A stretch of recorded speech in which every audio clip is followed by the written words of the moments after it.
Se pretende apoiar nosso canal e ajudar na geração contínua de conteúdo para você, é fácil. Basta visitar o link da lojinha na descrição sempre que precisar comprar algum produto. Com esse gesto simples, você estará oferecendo um apoio valioso. O desejo de ter um relacionamento amoroso é universal, porque as pessoas acreditam que a paixão, o dito amor, pode libertá-las do medo, da necessidade e do vazio que fazem parte da condição humana, em seu estado de pecado e não iluminação. Existe uma dimensão física e outra psicológica para esse estado. No nível físico, é óbvio que não somos um todo nem jamais seremos. Cada um de nós é homem ou mulher, o que vale dizer uma metade de um todo. Nesse nível, o desejo de ser completo, de retornar à unidade, se manifesta através da atração entre homem e mulher. É um impulso quase irresistível de união com a polaridade oposta de energia. A raiz desse impulso físico é espiritual, porque nele está o desejo ardente do fim de uma dualidade, de um retorno ao estado de completude. A união sexual é o mais perto que podemos chegar desse estado no nível físico. Essa é a razão pela qual ela é a experiência mais satisfatória que o reino físico pode nos oferecer. Mas a união sexual não passa de um lampejo breve de plenitude, um instante abençoado. Enquanto ela for inconscientemente vista como meio de salvação, você a verá como o fim da dualidade no nível da forma, um lugar onde ela não pode ser encontrada. Você teve um lampejo do paraíso, mas não pode ficar ali e se percebe de novo em um corpo separado. No nível psicológico, a sensação de falta, de não estar completo, é até maior do que no nível físico. Enquanto houver uma identificação com a mente, o sentido do eu interior é dado pelas coisas externas. Isso significa que você extrai o sentido de quem você é de coisas que não têm nada a ver com quem você realmente é, como o seu papel na sociedade, suas propriedades, sua aparência externa, seus sucessos e fracassos, seus sistemas de crenças e etc. Esse eu interior falso, o ego construído pela mente, sente-se vulnerável, inseguro e está sempre em busca de coisas novas com as quais se identificar, para obter a sensação de que ele existe. Mas nada é suficiente para lhe dar uma satisfação duradoura. O medo permanece. A sensação de falta e de necessidade permanecem. Então acontece aquele relacionamento especial. Parece ser a resposta para todos os problemas do ego. Parece preencher todas as nossas necessidades. Todas aquelas outras coisas das quais você tinha extraído o sentido do eu interior se tornam relativamente insignificantes. Você agora tem um ponto focal que substitui todos os outros, que dá sentido à sua vida e até define a sua identidade. A pessoa por quem você se apaixonou.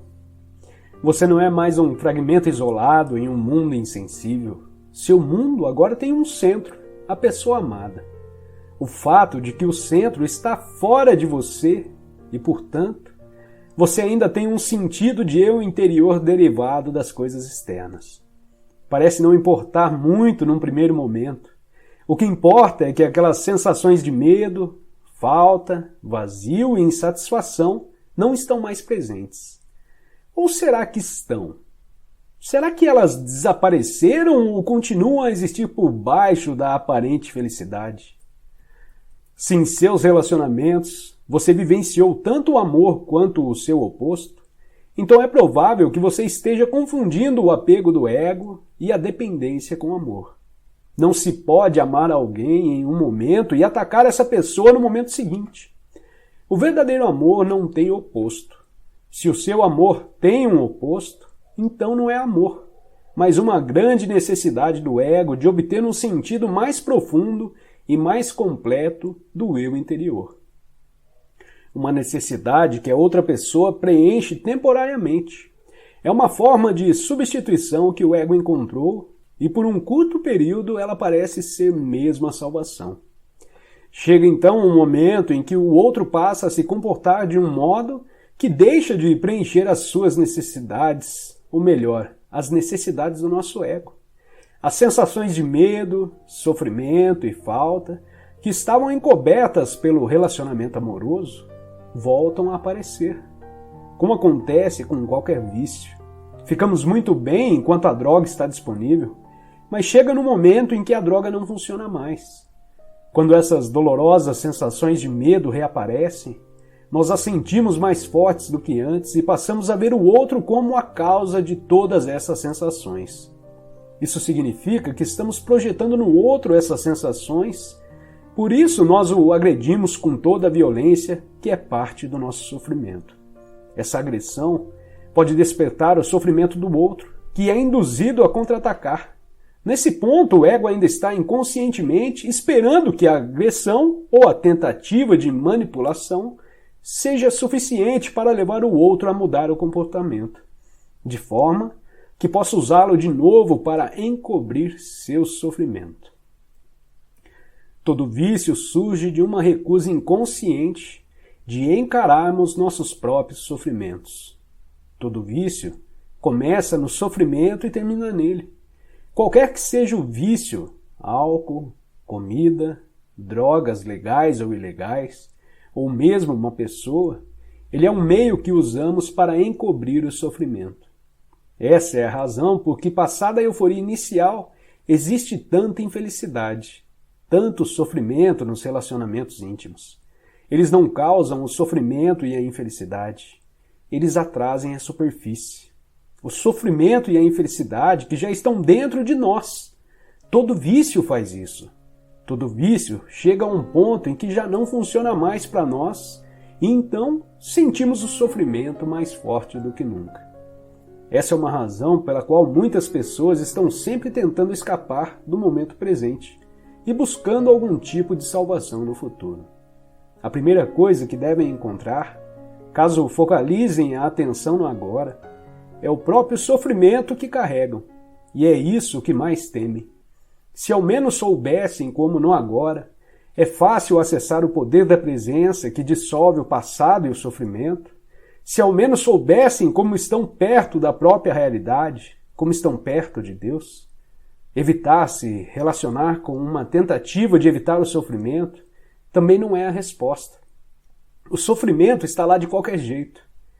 3 relacionamentos infelizes em alguns anos têm mais probabilidades de forçar você a acordar do que 3 anos em uma ilha deserta ou trancafiado em seu quarto. Mas se você pudesse colocar uma presença intensa em sua solidão, isso também funcionaria para você. A realização dessa dimensão eterna, a nossa verdadeira natureza, é o outro lado da compaixão. Em um nível mais profundo, podemos reconhecer agora não só a nossa própria imortalidade, mas também a de todas as outras criaturas. No nível da forma, partilhamos a mortalidade e a precariedade da existência. No nível do ser, partilhamos a vida eterna e radiante. Esses são 2 aspectos da compaixão. Na compaixão, os sentimentos de tristeza e de alegria, aparentemente opostos, se fundem em um só e se transformam em uma profunda paz interior. Isso é a paz de Deus. É um dos mais nobres sentimentos de que os homens são capazes e possuem um grande poder de cura e transformação. Mas a verdadeira compaixão, como acabei de descrever, ainda é rara. Ter uma profunda empatia pelo sofrimento de um outro ser exige um alto nível de consciência, mas representa apenas um lado da compaixão, não é completo. A verdadeira compaixão vai além da empatia ou da simpatia. Não acontece até que a tristeza se misture com a alegria. A alegria do ser além da forma, a alegria da vida eterna. O corpo não morre porque acreditamos na morte. O corpo existe, ou assim parece, porque acreditamos na morte. O corpo e a morte são partes da mesma ilusão, criada pelo modo egóico de consciência, que não tem percepção da fonte da vida e vê a si mesmo como uma coisa separada e sob constante ameaça. Assim ele cria a ilusão de que somos um corpo, um veículo físico e sólido, que está sob uma constante ameaça. A ilusão está em percebermos a nós mesmos como um corpo vulnerável que nasce e pouco depois morre. Corpo e morte, uma ilusão. Um não existe sem o outro. Queremos manter um lado da ilusão e nos livrarmos do outro, mas isso é impossível. Entretanto, você não pode escapar do corpo e nem tem que fazer isso. O corpo é uma percepção incrivelmente distorcida da nossa verdadeira natureza. Mas a nossa verdadeira natureza está disfarçada em algum lugar dentro dessa ilusão. Não do lado de fora, portanto o corpo ainda é o único ponto de acesso a ela. Se você vê um anjo, mas o confunde com uma estátua de pedra, tudo o que você precisa fazer é adaptar a sua visão e olhar mais de perto para a estátua de pedra e não olhar para outro lado. Se você então percebe que aquilo nunca foi uma estátua de pedra, você então percebe que aquilo nunca foi uma estátua de pedra. Lembre-se de que a nossa percepção do mundo é um reflexo do nosso estado de consciência. Não estamos separados dele e não há um mundo objetivo fora dele. A cada momento, a nossa consciência cria o mundo em que habitamos. Um dos maiores insights que a física moderna teve foi a da unidade entre o observador e o observado. A pessoa que conduz a experiência, a consciência observadora, não pode ser separada dos fenômenos observados. E uma nova maneira de olhar leva os fenômenos observados a se comportarem de maneira diferente. Se você acredita na separação e na luta pela sobrevivência, vê essa crença refletida à sua volta e as suas percepções acabam sendo governadas pelo medo.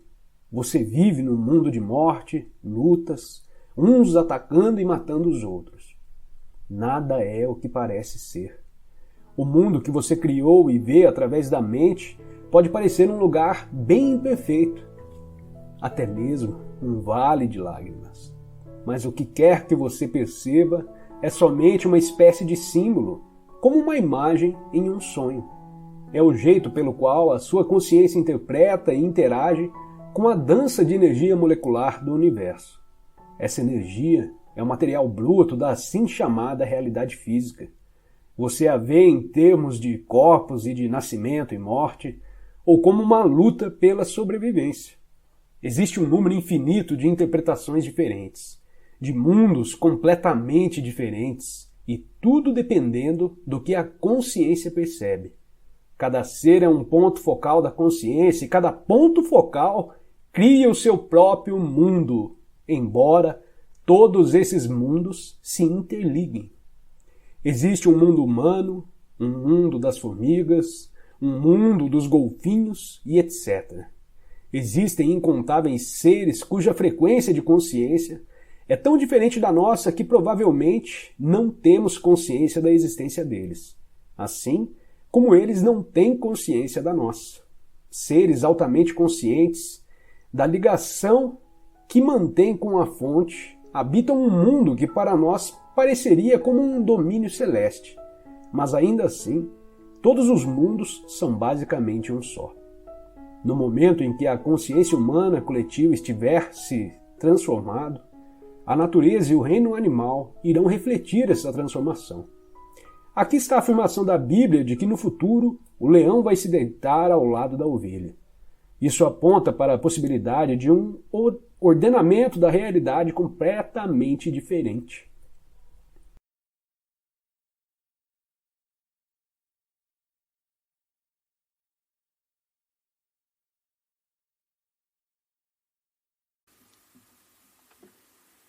A essência da meditação é a quietude. Toda técnica de meditação é projetada para levá-lo à quietude. Assim, pode-se dizer que qualquer técnica que você use não é a meditação. Todas essas técnicas podem ser úteis. A verdadeira meditação, claro, é a quietude.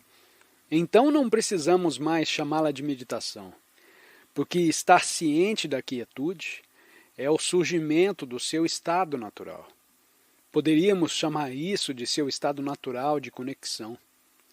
Nos conectando com algo mais profundo do que a pessoa que você também é. Você é uma pessoa, mas existe uma profundidade de quem você é, onde a pessoa se funde com algo enorme. Poderíamos chamar isso de inteligência que está subjacente ao universo manifestado. A inteligência que permeia e, ao mesmo tempo, está além do universo manifesto. E você, como pessoa, é um aspecto do universo manifestado. Você é o universo se manifestando por um momento muito fugaz como pessoa. Mas há mais em você do que a pessoa passageira. A pessoa fugaz existe no tempo, e mesmo se você chegar a 100 anos ou além, ainda é passageiro. Então a pessoa existe no tempo, e a profundidade de quem você é está fora do tempo. Por favor, enquanto você senta aqui e ouve, fique alerta e tome consciência, especialmente dos espaços entre as palavras, ou melhor dizendo, desse espaço. Vamos chamá-lo de quietude por um momento. Torne-se consciente da quietude entre as palavras e perceba que no momento em que você se torna consciente da quietude entre as palavras e também da quietude por trás das palavras, você ficou tranquilo por dentro. Isso significa que você não está pensando, mas está totalmente consciente e alerta. Imediatamente você está conectado com algo profundo e vasto. Embora do ponto de vista da pessoa que pensa, possa parecer como se você tivesse se tornado nada. Quando você olha nos meus olhos enquanto estou falando, não estou pensando nas palavras. Elas simplesmente vêm. Não estou pensando nelas antes ou depois de pronunciá-las. Assim, quando você olha nos meus olhos, não está olhando para uma pessoa. Você está olhando para algo mais profundo do que a pessoa, que é a consciência. Claro, você não pode olhar diretamente para a consciência, mas pode se conectar com ela. Mesmo que, na realidade superficial, pareça que você está se conectando com alguém lá fora. Você está realmente se conectando com uma dimensão mais profunda dentro de você. E é isso que chamamos de quietude. Para outra pessoa que não está conectada com a dimensão da quietude, pode ser difícil perceber o quão importante é. Na verdade, é mais provável que a pessoa seja desinteressada ou até mesmo tenha medo dela. Se me perguntar qual é a coisa mais importante na minha vida, qual é a conquista mais significativa, eu diria que é a capacidade de ficar quieto. Ficar quieto é, como menciono no livro chamado Quietude, a única maneira de ser verdadeiramente você mesmo. Na vida diária, é crucial ser capaz de voltar constantemente à quietude, enquanto realiza suas atividades diárias e pensa. Use sua mente, mas não pense continuadamente, não sendo arrastado por um fluxo incessante de pensamentos, até adormecer profundamente, muitas vezes com sonhos inquietos. Felizmente você está entrando em um sono, em sonhos por um tempo quando fica quieto, fundindo-se com algo vasto. No entanto, ao acordar de manhã, você rapidamente perde o controle novamente e a mente se liga novamente. Vivemos nessa era dos gadgets digitais, onde se tornou ainda mais importante do que era antes cultivar, por assim dizer, a capacidade de ficar quieto. Os smartphones, jogos e computadores que temos nos bombardeiam continuamente, estimulando incessantemente a mente pensante, que salta de uma coisa para outra. e-mails, mensagens de texto, o telefone tocando, o Facebook, o Twitter, o Instagram, todos exigindo a sua atenção imediata. Você se vê à mercê desses dispositivos e muitas pessoas parecem ser e ficam viciadas no estímulo constante. Elas são puxadas para um lado, para o outro, nunca experimentando qualquer tipo de quietude interna, sem espaço interior, apenas preenchendo as coisas sem espaço.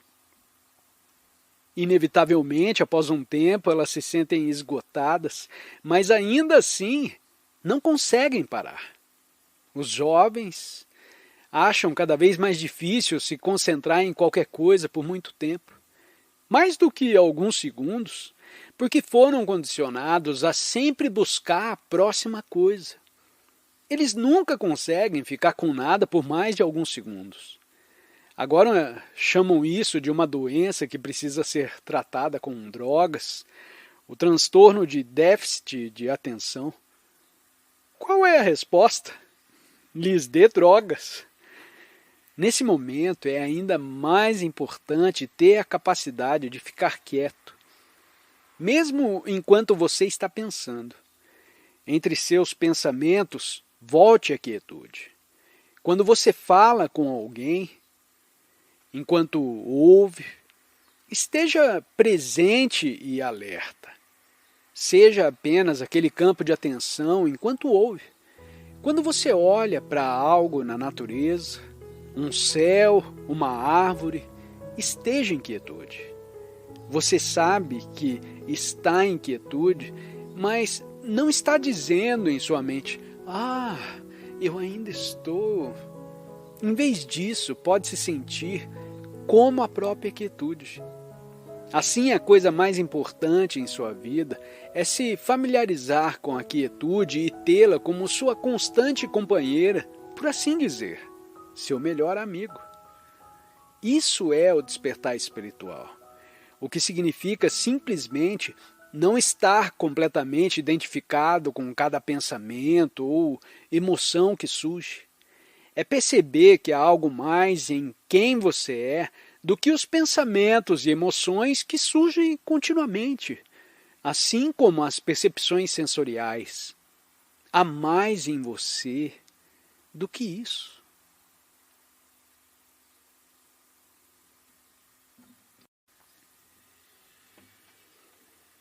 Isso significa também que há mais em quem você é do que você colocou entre aspas como sua vida.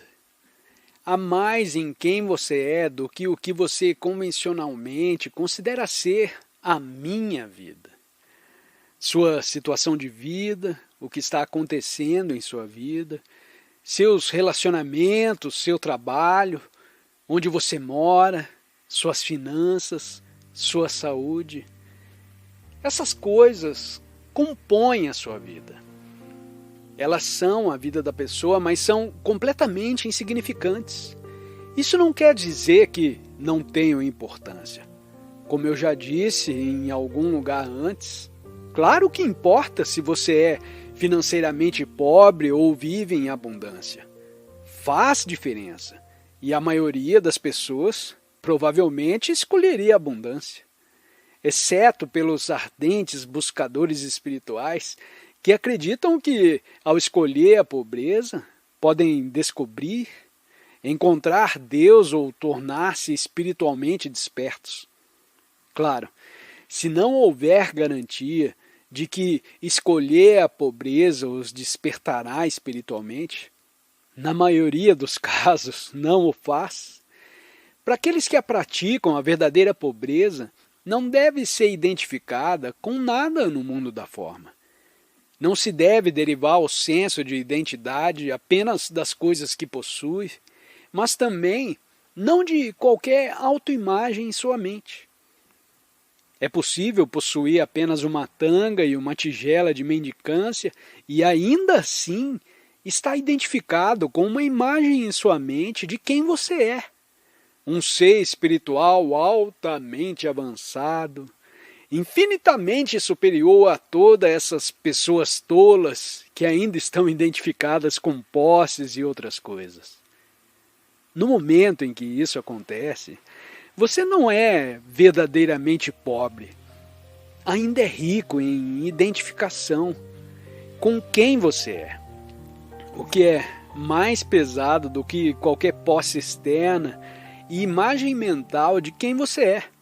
Especialmente se a imagem for espiritualmente altamente avançada. Torna-se mais um obstáculo do que um exemplo de posses externas. É por isso que Jesus disse que o pobre de espírito é abençoado. Isso é, o que ele realmente quis dizer, e alguém escreveu corretamente muitas coisas que não foram entendidas corretamente. Acho que algumas pessoas tomaram nota quando ele ensinou: bem-aventurados são os pobres de espírito, o que significa internamente pobres, sem identificação com nada. Então, importa se você é rico ou pobre, saudável ou não saudável, tem um bom emprego ou uma boa família harmoniosa, ou vive em um lugar agradável. No entanto, todas essas coisas são muito instáveis. Quase nunca há um tempo, e se houver, é muito curto, quando todos os fatores que compõem sua situação de vida estão funcionando perfeitamente. Saúde, finanças, situação de trabalho, relações familiares, situação de vida. É da natureza da existência fenomenal estar em fluxo contínuo e mudar continuamente. As coisas vêm, vão e desaparecem. Elas podem te satisfazer por um tempo e depois não o satisfazem. Fazem você feliz por um tempo e depois o deixam infeliz, porque perdem a capacidade de fazê-lo feliz ou desaparecem. Assim, há algo muito mais importante do que qualquer coisa em sua situação de vida, e essa é a capacidade de ficar quieto. Isso mostra que há uma profundidade em quem você é, uma presença que lhe revela, sem dúvida, que tudo o que acontece em sua vida, a situação lá fora, é de importância secundária. Quando as coisas não são satisfatórias em sua situação de vida, seja por dinheiro, relações de trabalho, situação de vida, saúde, muitas vezes é precisamente nesses momentos que as coisas não funcionam em uma ou mais dessas áreas, que há uma oportunidade para você se aprofundar dentro de si mesmo e encontrar aquele reino de quietude, espaço ou presença, ou como você quiser chamá-lo. Isso permite que você se torne, até certo ponto, livre de condições externas. As condições de sua vida, incluindo o corpo físico, embora ainda sejam externas, não têm mais a capacidade de te tornar realmente infeliz, chateado, frustrado, com medo e ansioso. Por outro lado, pode parecer uma má notícia, mas não é. Todas essas coisas externas também perdem a capacidade de fazer você realmente feliz. Você ainda pode se sentir entusiasmado e aproveitar a vida tremendamente, seja o que for que a vida lhe dê no mundo da forma. No entanto, há sempre algo transcendente em você, de onde você observa e aprecia as coisas bonitas que entram em sua vida. Há um prazer nisso, mas você não dá a elas uma importância que elas não têm. Você não se apega a elas. Permite que elas existam. Seja uma posse que vem para você e é adorável. Você cuida dela, seja lá o que for. Uma casa, um objeto. Você aprecia, é adorável. Você cuida dela sem aquele forte senso de apego mental.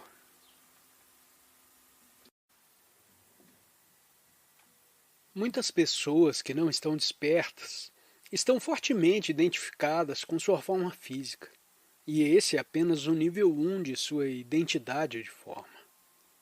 No momento que você perceber que você não está pensando, porque não pode perceber um espaço silencioso e pensar ao mesmo tempo, precisa haver algo em você que corresponde a esse espaço silencioso e que é o espaço interior da consciência. Surpreendentemente, isso também é uma forma de perceber quem você é no nível mais essencial, o mais fundamental. Porque você é essencialmente aquela presença silenciosa, aquela consciência que é a essência de quem você é. É a essência de cada pessoa nessa sala. E essa é uma percepção incrível. Ela transforma a maneira como você percebe a sua identidade, seu senso de identidade, porque talvez seja uma das questões mais importantes da vida. É por isso que os antigos gregos, na filosofia grega antiga, provavelmente voltando a Pitágoras, um dos ditados mais importantes que eles tinham, que na verdade está escrito no templo de Delfos, conhece a ti mesmo. Essa é uma das coisas mais importantes em sua vida, saber quem você é. Agora, a maioria das pessoas pensa que sabe quem elas são, porque se identificam. Antes de mais nada, é claro que você tem um corpo físico, no nível da forma, e esse corpo físico é obviamente uma parte de quem você é. A percepção mais importante é isso. É tão essencial, não sei por que eles não ensinam na escola ou na universidade. A percepção mais importante é que existem duas dimensões para a sua identidade. Enquanto a maioria dos seres humanos no planeta, que são todos aqueles que não são ainda despertos, só se conhece através de uma identidade, de uma dimensão, e essa é a dimensão da identidade da forma. A identidade da forma começa com a forma física, e essa é a primeira coisa, claro, que você nota quando conhece alguém, um homem ou mulher com um corpo e uma aparência externa. E essa é a primeira coisa que você nota em si mesmo. Muitas pessoas que não estão despertas são fortemente identificadas com sua forma física. E esse é apenas o nível 1 de sua identidade. De forma positiva, algumas pessoas estão orgulhosas de seu corpo e aparência, olham para si mesmas e se comparam mentalmente com outros corpos que não são tão bonitos ou fortes, ou o que quer que seja. E estão fortemente identificadas com o corpo e a aparência.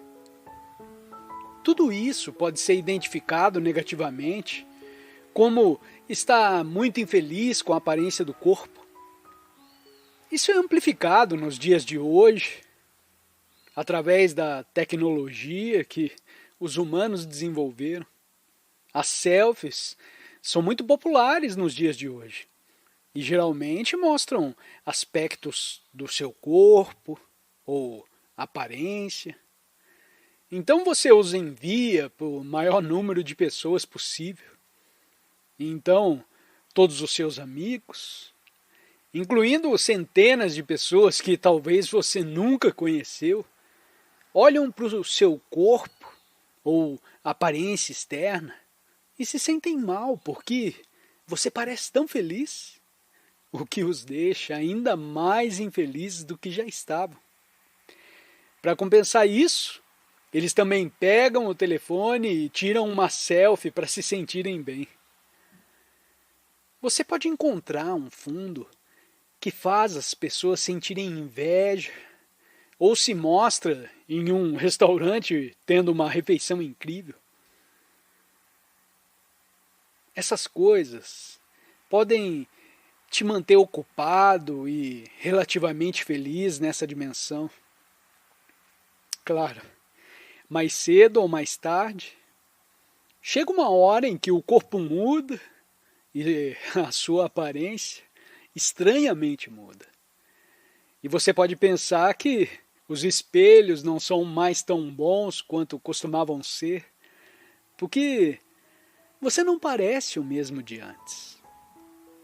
Então há muitas opções abertas para você, mas você começa a ficar um pouco infeliz, porque se identificou com algo que não dura. E particularmente, as pessoas que tinham uma identificação corporal muito forte se tornam muito infelizes à medida que envelhecem. Muito infelizes. E ninguém lhes disse que tal identidade é extremamente limitada. De repente, o corpo que os fazia se sentirem superiores, agora se torna uma fonte de grande infelicidade. Esse é o destino de todos aqueles que não podem ir mais fundo para descobrir níveis mais profundos de quem eles realmente são. Eu nunca fui tentado a me identificar, mesmo quando era jovem, com o meu corpo, porque eu não era particularmente forte ou bonito. Então o que senti é que eu era inadequado, e isso foi uma fonte de sofrimento. No entanto, percebi que sou mais do que meu corpo. Também sou minha mente. Se não posso parecer mais forte e mais bonito do que a pessoa ao meu lado, eu posso ser mais inteligente, posso ter mais conhecimento. Então, o meu senso de identidade mudou. Em vez de físico, embora houvesse alguma identificação negativa com isso, meu senso de identidade em minha mente era algo mais seguro. Até a sua identidade na forma é a sua mente. Sua mente é todo o conhecimento acumulado e memórias, e assim por diante, que são mantidos vivos por processos do pensamento. Então, para compensar o meu corpo inadequado, eu leio tanto quanto possível para que eu possa fazer outras pessoas se sentirem inferiores, porque eles não sabiam tanto quanto eu. Então eu ainda estava muito desconfortável, mas sempre que estava em um grupo de pessoas, eu imediatamente começava a falar coisas inteligentes e mostrava o quanto eu sabia para fazer as outras pessoas se sentirem menores. E isso é uma estratégia egóica normal. Era o ego que dizia, não falem tanto de mim. Claro que eu não estava feliz. Eu estava principalmente em um estado de anis, porque sempre havia pessoas que sabiam mais do que eu. Então havia outros que não sabiam mais do que eu, mas eles tinham algo mais com o que se identificar. Eles tinham uma posição social elevada, foram para a faculdade. Eu conheci alguns senhores e senhoras que não fizeram nada para merecer esses títulos. Eles nasceram com eles. Eles derivaram de uma parte significativa da identidade, da sua origem social. Pessoas de classe alta. Isso basicamente significa a história familiar. Então eles se identificaram muito fortemente com isso e poderiam dar a eles um certo senso de superioridade em relação à maioria dos outros. E mesmo que os outros fossem mais inteligentes, você tinha muito mais classe, conhecia mais antecedentes de influência ou como quer que você chame.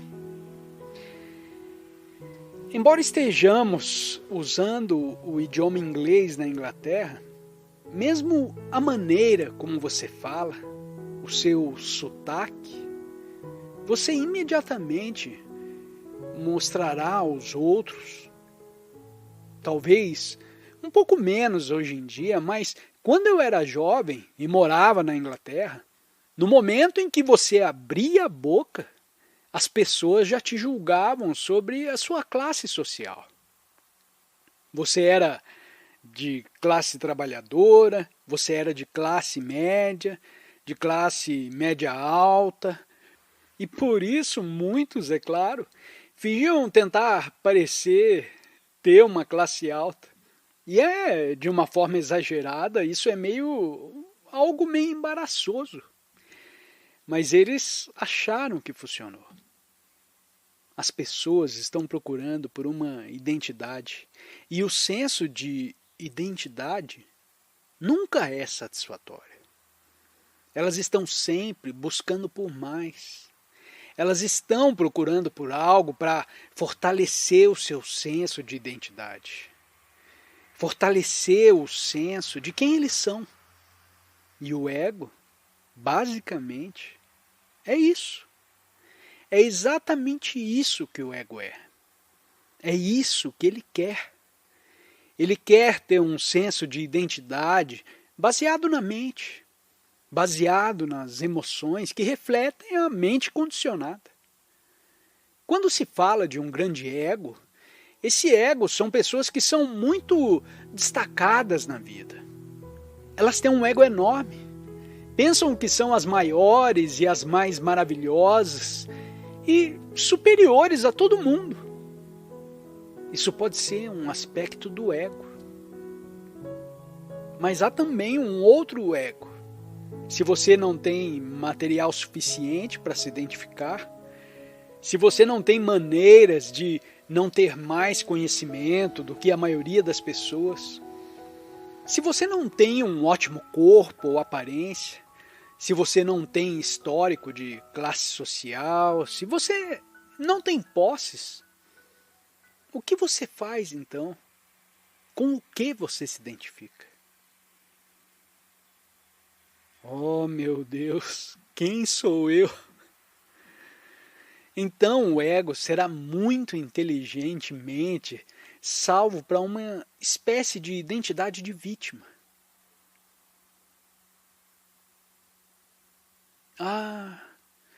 Eu fui tratado tão injustamente em minha vida. Meus pais começaram a me tratar assim quando eu nasci. Esses aqui são os meus antecedentes terríveis. Na vida, eu sempre estive em desvantagem. Sempre fui uma vítima, ou você pessoalmente, você pode se identificar com todo o grupo social e dizer que sempre fomos vítimas e ainda somos. Não é? É claro que as pessoas têm isso. Existem indivíduos que nasceram em circunstâncias muito terríveis. Também existem em todos os nossos grupos pessoas que nasceram em circunstâncias ruins. Isso é sem dúvida uma verdade. O perigo é transformar isso em seu senso de identidade que o mantém preso em uma espécie de prisão muito sedutora. Há uma grande tendência hoje em dia para as pessoas terem uma identidade coletiva de vítima. E isso é muito sedutor para o ego. Você pode ler sobre isso na internet rapidamente. Como isso se torna cada vez mais na moda nos dias de hoje, ter uma identidade de vítima coletiva.